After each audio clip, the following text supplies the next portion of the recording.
Welcome to only IAS. स्वागत है आप सभी लोगों का प्रीलिम बूस्टर न्यूज डिस्कशन में। आज 25 जुलाई 2022 है, तो आइए देख लेते हैं कैसे कौन से इंपॉर्टेंट आर्टिकल्स हैं जो आज हमें कवर करने हैं। हमारा first article landlord port model के बारे में है। हाल ही में जवाहरलाल नेहरू पोर्ट भारत का पहला मेजर लैंडलॉर्ड पोर्ट बन गया है, जिसको अभी प्राइवेट टेंडर के लिए ओपन कर दिया जाएगा। Jawaharlal Nehru port container terminal private players के लिए ओपन होगा। वो यहाँ पर आकर इंफ्रा लगा सकते हैं और इस पोर्ट को हैंडल कर सकते हैं।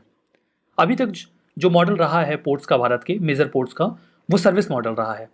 सर्विस मॉडल में क्या होता है कि जो पोर्ट अथॉरिटी होती है या जो पोर्ट ट्रस्ट होता है, पूरा पोर्ट उनके डोमेन में होता है, पूरा इंफ्रा उनका होता है।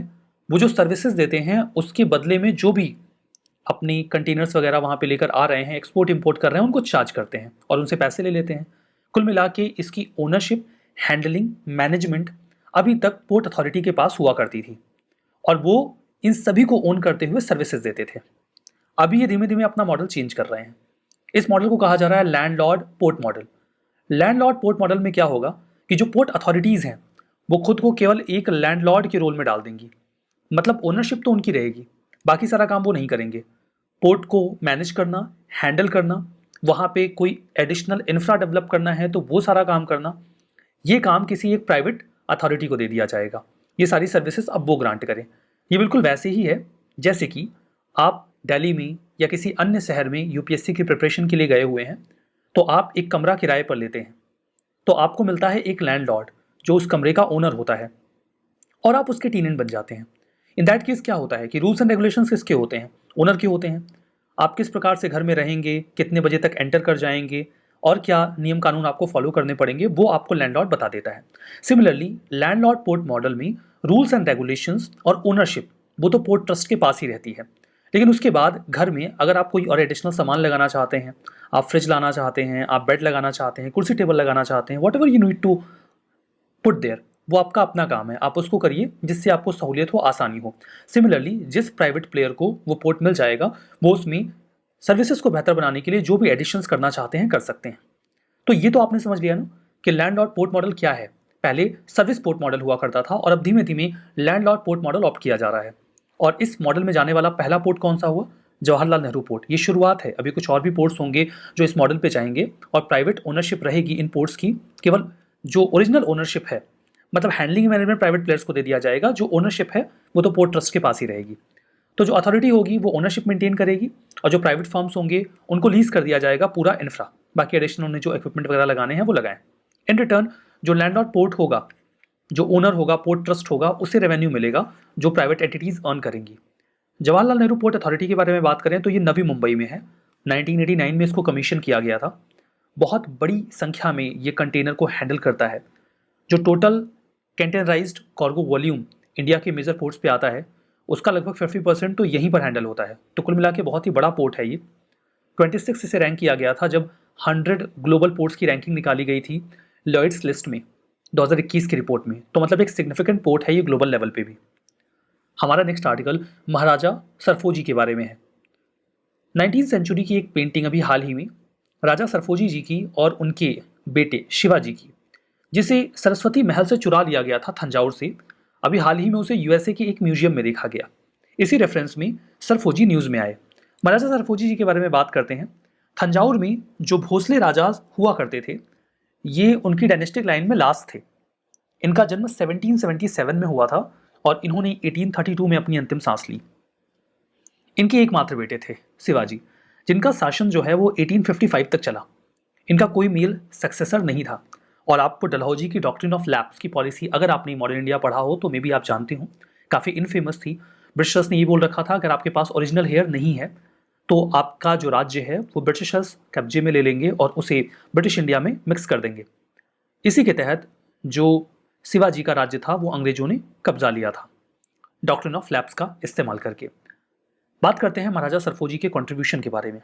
सरस्वती महल लाइब्रेरी ये एक पैलेस लाइब्रेरी थी जिसे 1535 से 1675 के बीच में तंजावुर में जो नायक शासक हुआ करते थे उन्होंने स्टैब्लिश किया था।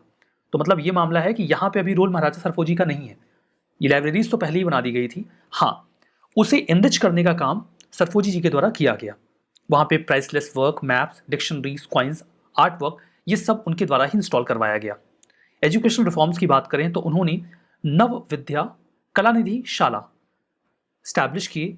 ये काइंड ऑफ स्कूल्स थे जहाँ पे लैंग्वेजेस, लिटरेचर्स, साइंस और आर्ट, इसके अलावा क्राफ्ट्स, ये सब सिखाए जाते थे। पैरेलली वेदास एंड शास्त्रास यानी कि वेद और शास्त्रों के बारे में भी जानकारी दी जाती थी। मेडिसिन में उन्होंने धन्वंतरी महल को स्टैब्लिश किया था। ये एक रिसर्च इंस्टीट्यूशन था जहाँ पे इंडिजीनियस मेडिसिन जो है इंडिया की ह्यूमंस एंड एनिमल्स के लिए, उसको लेकर रिसर्चेस की जाती थी कि किस प्रकार की से कौन सी हर्ब कहाँ पे काम आती है। डॉक्ट्रिन ऑफ लैब्स की बात करते हैं। डॉक्ट्रिन ऑफ लैब्स एक एनेक्सेशन पॉलिसी थी ब्रिटिशर्स की। डलहौजी ने इसको शुरू किया था। वो 1848 से 1856 के बीच में भारत का गवर्नर जनरल था। ये उसका एक फंडामेंटल आइडिया था जिसके माध्यम से वो किसी भी ऐसे राज्य को अपने कब्जे में ले लेता था और कंपनी की टेरिटरी बना देता था जिसका कोई मेल हेयर ना हो। वैसे इसमें वो राज्यों को 3 कैटेगरीज में डिवाइड करता था और उन 3 कैटेगरीज के लिए अलग अलग रूल्स होते हैं। हम इतना डिटेल में तो नहीं जाएंगे, अभी केवल इतना जानिए कि किसी राज्य के पास उसका मेल हेयर नहीं है तो वो राज्य लैप्स कर जाएगा और वो कंपनी की टेरिटरी का पार्ट बन जाएगा। यहां पर देखिए, ये प्रश्न एक बार पूछा जा चुका है यूपीएससी के द्वारा कि क्या क्रम था डॉक्ट्रिन ऑफ लैप्स के अंतर्गत राज्यों को एनेक्स करने का ब्रिटिशर्स का। तो ये क्रम है सतारा, जैतपुर, संभलपुर, भगत, उदयपुर, झांसी और नागपुर। इसको याद करने के लिए आप एक सिंपल सा छोटा सा कोड इस्तेमाल कर सकते हैं। आपको इमेजिन करना है कि उझाना नाम की एक जनजाति है। जनजातियों के नाम तो थोड़े अजीब ही होते हैं। तो उझाना एक जनजाति है, उनके यहाँ कोई ओकेशन है, कोई फेस्टिवल है जिसके लिए उझाना जनजाति के सभी लोग सज रहे हैं। तो आप क्या कहेंगे? आप यही तो कहेंगे कि सजय सब उझाना। यही आप कहेंगे कि जो उझाना जनजाति के हैं सभी लोग या सब लोग वो सज रहे हैं। तो सजय सब उझाना ये आप कहते हैं। इसी से आपके सारे नाम निकल जाएंगे। स से सतारा, जय से जैतपुर, स से संभलपुर, ब से भगत, उझाना में उ से उदयपुर, झा से झांसी और ना से नागपुर। तो सजय सब उझाना आप याद रखेंगे तो आपको ये सारे नाम याद रह जाएंगे। हमारा next article court ruling on IPC के बारे में है। हाल ही में सुप्रीम कोर्ट ने एक जजमेंट दिया एनसीएलटी के बारे में, नेशनल कंपनी लॉ ट्रिब्यूनल के बारे में। वैसे इस जजमेंट के आने के बाद सुप्रीम कोर्ट को लेकर काफ़ी तल्ख प्रक्रिया रही कमेंटेटर्स की और जो भी एनालिस्ट हैं उनकी। उन्होंने सुप्रीम कोर्ट के इस जजमेंट को हाईली क्रिटिसाइज किया। क्या है ये जजमेंट? जजमेंट ये है कि अगर एनसीएलटी के पास कोई एक क्रेडिटर है, क्रेडिटर कौन होता है? जो किसी को लोन देता है, उसने एक एप्लीकेशन इंसॉल्वेंसी का फाइल कर दिया। उनका ग्राउंड क्या है कि उन्होंने डेटर को, किसी कॉर्पोरेट डेटर को डेट यानी कि लोन दिया हुआ है और उन्होंने रीपेमेंट को डिफॉल्ट किया है, उन्होंने रीपेमेंट दी नहीं है। तो आप इनके खिलाफ इंसॉल्वेंसी एप्लीकेशन जो है वो एडमिट करिए और जो इनकी कंपनी की ओनरशिप है उसको छीन लीजिए। अक्सर ऐसा होता है कि जो बैंक्स होते हैं वो चले जाते हैं एनसीएलटी के पास जब उनके पेमेंट्स डिफॉल्ट होने लगते हैं तो, और उसके बाद जो कंपनीज होती हैं उनका मैनेजमेंट ले लिया जाता है या उनके एसेट्स का इस्तेमाल किया जाता है क्रेडिटर्स के पैसे को वापस करने के लिए। यहाँ पर सुप्रीम कोर्ट ने क्या कहा कि महज किसी ने किसी को लोन दिया है और उसने रीपेमेंट करने में देरी कर दी है, रीपेमेंट उसने डिफॉल्ट कर दी है, केवल इन्हीं ग्राउंड्स पर आप इंसॉल्वेंसी एप्लीकेशन एडमिट नहीं कर सकते। आपको कुछ और क्राइटेरियाज डेवलप करने होंगे ऐसा करने के लिए। हो सकता है वो कंपनी क्राइसिस में हो, दिक्कत में हो, उससे निकलने की कोशिश कर रही हो और आप तुरंत ही अगर इंसॉल्वेंसी एप्लीकेशन एडमिट कर लेंगे तब तो आप उस कंपनी को निकलने का मौका ही नहीं देंगे। खैर, इस पर्सपेक्टिव से सुप्रीम कोर्ट के ग्राउंड्स मोरलेस ठीक लगते हैं कि कंपनीज को मौका मिलना चाहिए कि अगर वो क्राइसिस में है तो उन्हें मौका मिले, ना कि तुरंत ही आप इंसॉल्वेंसी एप्लीकेशन डाल दो। ये जो बैंक्स हैं, क्रेडिटर्स हैं, वो तो तुरंत एप्लीकेशन डाल ही देंगे। एनसीएलटी को चाहिए कि वो कुछ प्रावधान बनाए कि उन्हें किस ग्राउंड पे उसे एडमिट करना है। सुप्रीम कोर्ट का क्रिटिसिज्म एक तो फंडामेंटल इस ग्राउंड पे किया जा रहा है कि आपने बताया नहीं कि एडिशनली वो क्या क्राइटेरिया ऑप्ट करें। किसी भी जो कॉर्पोरेट डेटर्स हैं अगर वो डिफॉल्ट करते हैं तो और क्या क्राइटेरिया ऑप्ट करें उनके इंसॉल्वेंसी एप्लीकेशन को एडमिट करने के लिए। फर्दर इससे कुछ नुकसान भी होंगे, उन पर चर्चा करते हैं। अभी तक अगर कोई भी ऑर्डर इनिशिएट करना है किसी भी कॉर्पोरेट डेटर के खिलाफ, अगर उन्होंने डिफॉल्ट किया, लोन लिया है बैंक से दिया नहीं, तो फाइनेंशियल क्रेडिटर्स को ये प्रूफ देना होता था कि हाँ डिफॉल्ट हुआ है।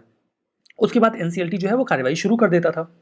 Educating authority national company law tribunal होती थी, वो एक बार ये कन्विंस हो गई कि डिफॉल्ट हुआ है तो वो एप्लीकेशन एडमिट कर लेते थे और उसके बाद इस केसेस को बहुत ही ऐसे केसेस को क्विकली हैंडल कर लिया जाता था। लेकिन इसके बाद एम्बिग्यूटी आ जाएगी। ये जो केस है that is Vidarbha industries power limited versus axis bank, ये केस है पूरा जिसमें जजमेंट आया है। इस जजमेंट के बाद क्या होगा? सुप्रीम कोर्ट ने एनसीएलटी को ये बोल दिया कि आप कुछ और ग्राउंड तैयार करिए कि आप कैसे ऐसे केसेस को एडमिट करेंगे। अब इसमें फाइनेंशियल क्रेडिटर्स जो हैं उनके एप्लीकेशंस को ना एक्सेप्ट करने को लेकर एक स्पेस आ गया। अब हो सकता है कि उनके जो एप्लीकेशंस हैं उनको रिजेक्ट कर दिया जाए। अब रिजेक्ट करने का नुकसान क्या होगा? आईबीसी को बनाने का उद्देश्य ही यही था कि जो लोन देने वाले लोग हैं वो डिफॉल्ट ना करें और जो बैंक से उनका पैसा टाइम से मिलता रहे। ये एक डिटरेंट की तरह काम करता था। जब भी कोई भी लोन देने वाला व्यक्ति जो बैंक है उसको लोन वापस नहीं करता था, तो सबसे बड़ी धमकी क्या होती थी बैंक्स की कि हम जा रहे हैं एनसीएलटी में, एनसीएलटी में जाएंगे, एप्लीकेशन फाइल कर देंगे तो आपके सारे एसेट्स फ्रीज हो जाएंगे, तो आप हमारा पैसा चुका दो। ये कहा गया कि 2022 के मार्च तक 21,000 एप्लीकेशंस इनिशिएट होने से पहले ही मामले रिजॉल्व हो गए, क्योंकि जैसे ही डेटर्स ने या बैंक्स ने एप्लीकेशन फाइल किए इंसॉल्वेंसी के, जिन लोगों ने भी कर्ज लिए थे उन्होंने लौटा दिए कि उनके एसेट्स फ्रीज ना हो। ये एक डिटरेंस की तरह काम कर रहा है। लेकिन अगर ये डिस्कशन दे दिया गया कि एनसीएलटी ऐसे शुरू नहीं कर सकता इंसॉल्वेंसी इन बैंकरप्सी के मामले, तब तो बोरोवर्स जो इरेंट बोरोवर्स हैं, जो जानबूझ के पैसे देते नहीं हैं, उनको एक मौका मिल जाएगा ना। इसी आधार पे इस जजमेंट को हाईली क्रिटिसाइज किया गया है कॉम्पिटिटर्स के द्वारा। हमारा next article national legal services authority यानी कि नालसा के बारे में है। हाल ही में minister of law and justice ने इन्फॉर्म किया नालसा ने जो भी फंड्स अलोकेट किए हैं लीगल सर्विसेज अथॉरिटीज़ को लीगल एड प्रोग्राम्स के लिए, उनके बारे में। नालसा क्या है? नालसा जैसा कि नाम से स्पष्ट है, लीगल सर्विसेज देने वाली एक अथॉरिटी है जिसे 1987 के एक एक्ट के यानी कि कानून के माध्यम से बनाया गया। इसका बेसिक काम यह है कि समाज में बहुत सारे ऐसे लोग हैं, वीकर सेक्शन है, जो लीगल सर्विसेज एक्सेस नहीं कर पाते। आपके खिलाफ कोई केस हो गया, आपके पास पैसे नहीं है कि आप एक वकील हायर कर सकें, तो आप क्या करेंगे? नालसा आपकी हेल्प करेगा, वो आपको गाइड करेगा कि आप अपने केस को कैसे हैंडल करें, और अगर आपके पास लॉयर्स नहीं है तो वो लॉयर भी मुहैया करवा देते हैं। ये एक अपॉर्चुनिटी देते हैं कि सभी लोगों को जस्टिस मिले। न्यायदीप इनकी ऑफिशियल न्यूज़लेटर है नालसा का, जिसके तहत वो अपनी सारी जानकारियां साझा करते हैं। नालसा कुछ फंड्स भी डिस्ट्रीब्यूट करता है जो स्टेट लीगल सर्विसेज अथॉरिटीज़ हैं और नॉन प्रॉफिट ऑर्गेनाइजेशंस हैं जो लोगों की मदद करते हैं लीगल सर्विसेज में। कंपोजिशन की बात करें तो इस कानून का section 3 clause 2 legal service authority act का यह कहता है कि जो चीफ जस्टिस ऑफ इंडिया होंगे वो नालसा के पैटर्न इन चीफ होंगे। पैटर्न इन चीफ का मतलब यह है कि उन्हीं की देखरेख में सारा कामकाज होगा। हालांकि जो सीनियर सेकंड मोस्ट या सेकंड सीनियर मोस्ट जज होंगे सुप्रीम कोर्ट के, वो एग्जीक्यूटिव चेयरमैन होंगे, वो सारा कामकाज प्रैक्टिकली देखेंगे। नालसा जो है इसका एक बेसिक काम है कि ये लोक अदालत ऑर्गेनाइज करवाएं जिसमें डिस्प्यूट्स को एमिकेबली सर्वसम्मति से निपटा लिया जाता है। ये उन कैटेगरी के लोगों को आइडेंटिफाई करें जिन्हें मदद की आवश्यकता है और उन्हें मदद दी जाए। क्रिमिनल मैटर्स में, सिविल मैटर्स में लोगों को फ्री लीगल एड दी जाए जो मार्जिनलाइज्ड लोग हैं। कुछ लॉयर्स होते हैं जो सर्विसेज देते हैं, तो उनकी सर्विसेज को लोगों तक पहुंचाना। लीगल सर्विस अथॉरिटी अलग अलग लेवल पे काम करती है। नेशनल लेवल पे ये नालसा के नाम से काम करती है, जिसे बनाया गया है legal services authorities act of 1987 के तहत। Chief justice of India pattern in chief होते हैं इसके। स्टेट लेवल पे ये स्टेट लीगल सर्विस अथॉरिटी के रूप में काम करती है। जो स्टेट का हाई कोर्ट है उनके chief justice pattern in chief होते हैं, यानी कि उनकी देखरेख में यहाँ काम होता है। डिस्ट्रिक्ट लेवल पे ये काम करती है डिस्ट्रिक्ट लीगल सर्विसेज अथॉरिटी के रूप में, जहाँ पे उस डिस्ट्रिक्ट के जो डिस्ट्रिक्ट जज होते हैं वो एक्स ऑफिशियो चेयरमैन होते हैं। तालुका या सब डिवीजन लेवल पे ये sub divisional legal service committee के रूप में काम करती है और सीनियर सिविल जज इसे हेड करते हैं। 2013 में ये प्रश्न आया था, पूछा गया था कि नालसा के रेफरेंस में स्टेटमेंट को कंसीडर करिए। पहला ये था कि ये फ्री सर्विसेज प्रोवाइड करवाता है उन सभी लोगों को जो वीकर सेक्शन है सोसाइटी का, ताकि सभी को इक्वल अपॉर्चुनिटी मिले। दूसरा ये था कि गाइडलाइंस जारी करता है स्टेट लीगल सर्विस अथॉरिटी के लिए। दोनों ही स्टेटमेंट यहाँ पे करेक्ट थे और सी इसका सही जवाब था। हमारा next article anti maritime piracy bill के बारे में है। इस बिल को अभी हाल ही में प्रपोज किया गया है। जो UN convention on the law international level पे ये कानून काम करता है, उसे इंडिया में इंप्लीमेंट किया जाए, इसी रेफरेंस में ये बिल लाया गया। Anti maritime piracy bill define करता है कि पायरेसी क्या है। पायरेसी कोई भी ऐसा एक्ट है जिसमें वायलेंस किया जाए, किसी को बंदी बना लिया जाए, क्रू या पैसेंजर्स को किसी भी प्राइवेट वेसल के द्वारा या प्राइवेट एयरक्राफ्ट के द्वारा हाई सी में, हाई सी का मतलब है 200 नॉटिकल माइल के बाहर का जो समंदर का एरिया है, उसमें वायलेंस किया जाए किसी अन्य वेसल या एयरक्राफ्ट के खिलाफ, तो इस घटना को पायरेसी कहा जाएगा। जो बिल है वो 200 नॉटिकल माइल के बाहर, जो इंडिया की कोस्ट लाइन है जिसे एक्सक्लूसिव इकोनॉमिक जोन का पूरा एरिया होता है, उसके बाहर हाई सी में एप्लीकेबल होगा। हालांकि 12 नॉटिकल माइल से 200 नॉटिकल माइल के बीच का जो एरिया है, जिसे आप EEZ एक्सक्लूसिव इकोनॉमिक जोन कहते हैं, वहां पे एप्लीकेबल होगा कि नहीं होगा, अभी इसमें क्लैरिटी नहीं है। पनिशमेंट का प्रावधान है, आजीवन कारावास हो सकती है या फांसी की सजा भी हो सकती है। अगर किसी ने मदद की है पायरेट्स की तो 14 साल तक की सजा हो सकती है। कोई ऐसा देश है जिसके साथ इंडिया की ट्रीटी है एक्स्ट्राडिशन की, और वो उन पायरेट्स की मांग करता है कि वो उन्हें पनिश करेंगे, तो इंडिया उन पायरेट्स को दूसरे देशों में एक्स्ट्राडिशन के तौर पे दे भी सकता है। जिस भी जगह पर कोर्ट में इन पायरेट्स के मामले चल रहे हैं तो सेशन कोर्ट को नोटिफाई करेगा उस राज्य का हाई कोर्ट कि वो इस बिल के अंतर्गत ऐसे मामलों को देखें और सजा सुनाएं। प्रिजम्पशन ऑफ गिल्ट उस व्यक्ति पर होगा जो पायरेट होगा अगर कुछ मामले आते हैं तो, जैसे कि जो पायरेट है, जो समुद्री डाकू होते हैं, अगर उनके पास हथियार हैं, एक्सप्लोजिव्स हैं और कोई भी ऐसा हथियार जिससे ऑफेंस किया जा सकता है या किया गया हो, तो आपको साबित करना पड़ेगा कि आपने अपराध नहीं किया है, ये मान लिया जाएगा कि आप अपराधी हैं। दूसरा, अगर आपने शिप के क्रू मेंबर्स के खिलाफ वायलेंस किया है तब भी प्रिजम्पशन ऑफ गिल्ट आपके ऊपर होगा, आप साबित करिए आपने अपराध नहीं किया है, हम तो मान लेंगे। और तीसरा कि अगर एविडेंस मिल जाए कि उस व्यक्ति के पास बॉम्ब्स या हथियार हैं तो भी यहाँ पर evidence of the intended use of bombs and arms हैं आपके पास जिसका आपने इस्तेमाल किया या आप करने वाले थे, तो भी आपको साबित करना होगा कि आप अपराधी नहीं हैं। अनक्लॉज जो 1982 में आया उसके बारे में बात करते हैं, जिसे इंप्लीमेंट करने के लिए हम ये बिल ला रहे हैं। ये एक इंटरनेशनल एग्रीमेंट है। इसके मुताबिक समंदर को 5 हिस्सों में बांट दिया जाता है: इंटरनल वाटर, टेरिटोरियल सी, contiguous zone, exclusive economic zone और हाई सी। जो अनक्लॉज है उसमें कुछ रूल्स होते हैं जिनके माध्यम से ओशंस को रेगुलेट किया जाता है, ये मानकर कि ओशंस की जो प्रॉब्लम है वो किसी एक व्यक्ति की प्रॉब्लम नहीं है, इसे ग्लोबल कम्युनिटी को एक साथ आकर एड्रेस करना होगा। रिविजन करते हैं। पहला major landlord port India का है कांडला पोर्ट, गलत है। जवाहरलाल नेहरू पोर्ट अभी हमने समझा। महाराजा सरफोजी, ये भोसले राजाज जो तंजावुर के थे उनमें लास्ट थे, that's true. Doctrine of lapse, ये एनेक्सेशन पॉलिसी थी एडवर्ड रॉबर्ट लिटन की, गलत है। ये डलहौजी की थी। डी से डॉक्ट्रिन, डी से डलहौजी, याद रहेगा, कंफ्यूजन नहीं होनी चाहिए। NALSA, chief justice of India pattern in chief होते हैं, सही है। अनक्लॉज 1982 में था, दैट्स ट्रू। तो हमारा आज का ये सेशन यहाँ पे समाप्त होता है। बहुत बहुत धन्यवाद।